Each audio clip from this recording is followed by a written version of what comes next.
It all started, I'd say, probably when I was around 6 years old. My father was diagnosed with brain cancer.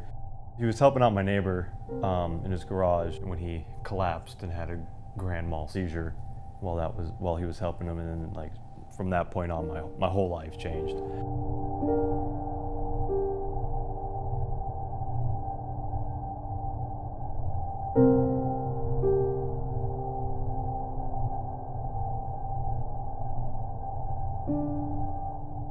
For the next 2 years, it was really rough. He was really sick the whole time with the cancer and all. And he ended up passing away from it later when I was around 8 years old. June 6, 2002 is when he passed away. I had a really hard time grieving with that. It took me about 9 years to finish grieving with that. This whole time, struggling with depression and stuff. It was really bad. I was just unmotivated in school. Barely did any homework or anything. Failing a lot of my classes just because I had this overwhelming depression. And about 3.5 years later, my mom ended up remarrying. He was never really a father type. There was always yelling in the household, always fighting, constant struggles back and forth. Just built up a lot of anger, towards God especially. I didn't really realize it. Just why would you take my father kind of thing? He was so good to you. He was so good to everyone around him, family, strangers, friends. He was such a guy, such a great guy. And it's why would you take someone so good and then give me someone else who wasn't ever going to be half the man my father was? At least that's what I was thinking. All this, my father passing and my stepdad, it built up a lot of anger and a lot of residual hurt and pain. It just built up to the point where I just didn't want anything to do with the church or Jesus at all, anything. And it was sophomore year when I decided to step away from the church. See, the summer of 2010 when I decided I wanted to commit suicide, going to hang myself from the rafters of my garage. And while I was doing everything in there, I was getting on the stool to wrap the rope around myself. My little brother found me doing that stuff, and he immediately sought the help of my neighbor, who then rushed over and thankfully got me from that situation. And then I was sent to the hospital for about 2 weeks. I was there, and it didn't really ever help anything. I was cutting myself. I was really depressed.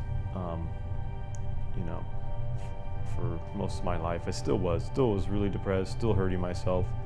Cut myself on my arms, my legs, the inside of my arms, my stomach. In the next summer of 2011, I was wanting to kill myself again. This time overdosing on my medication that I wasn't taking. My mom thought I was. A friend talked me out of it. And then I was inducted to the hospital again, different one, for about 2 weeks again. And it was hard for my mom again. And so after that, I felt a little better. Didn't attempt suicide again after that, but I still definitely had the thoughts. Still suffered from depression. Stopped cutting myself about February 2012. I was still cutting for a few months after that hospital visit. In about 2013, I had an old friend of mine. I grew up with him, but we kind of stopped talking at this point. He decided to reach out to me, and he wrote me a letter, sent it to me in the mail. And the letter just was telling me just how much he cared for me and how much he loved me, just stuff like that. And I thought that was really weird that, a guy I haven't talked to in, a year or whatever, was telling me all this stuff, that he cared for me, that he loved me. It was just really weird. Texted him. He asked me to go to church shortly after that, and I didn't want to. I told him no, because I didn't want to. I didn't think I was ready for it again. And that kind of continued on. He would ask me every now and again to go to church, and I would always just decline him. So eventually he just asked me if I wanted to go out to dinner. Yeah, I could go out to dinner. So we did that for a while. Every now and again we'd meet up and go out. Over the next 2 years, I'd say, he just kept asking me to go to church, and I just kept saying no. I mean, I'd be polite about it, but I just kept declining him. And eventually I did say yes. He said there was like free food one night, so I decided to go for the free food because who doesn't love that? So I went there and it was okay.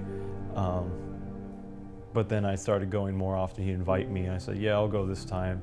Yeah, I'll go this time. I'll go this time. And I just started going like every week.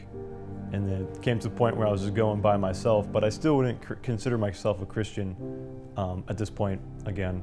And I didn't really know why. It was more like of a stubbornness that I just didn't want to accept it. And just a few months ago, I was at church and my friend asked me, well, what's keeping you? You know, you're doing all the things you know you should be doing. You're going to church, but what's stopping you from being a Christian? And I thought about it for a little bit. I said, nothing's stopping me. So that night I decided to re-accept Jesus into my life again. So I've been living that out for the past couple months. I've really been involving myself in the church groups, with friends and stuff, doing more so than I have ever done in my life when it comes to the church and my faith and walk with God and whatnot. I'm Evan Baughman. What's your story?